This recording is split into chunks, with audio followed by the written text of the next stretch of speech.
with regards to Iraq. You and I agreed, I believe, that there should have been a status of forces agreement.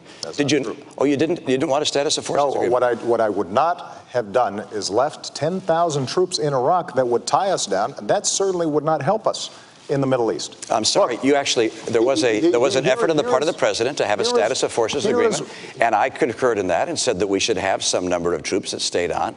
That was something I concurred with. That was your posture. That was my posture as well. You thought it should have been 5,000 troops. I thought it should have been more troops. But you know what? The answer was we got no troops through whatsoever. This is just a few weeks ago that you indicated that we should still have troops in Iraq. No, I didn't. I'm sorry. That's it. You made a major speech. I indicated that you failed to put in place a status of forces agreement at the end of the conflict that existed. Governor, here's one thing I've learned as Commander-in-Chief.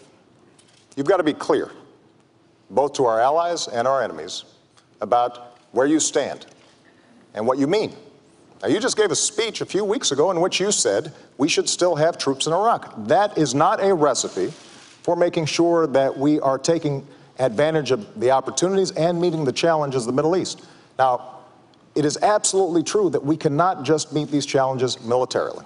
And so what I've done throughout my presidency and will continue to do is, number one, make sure that these countries are supporting our counterterrorism efforts.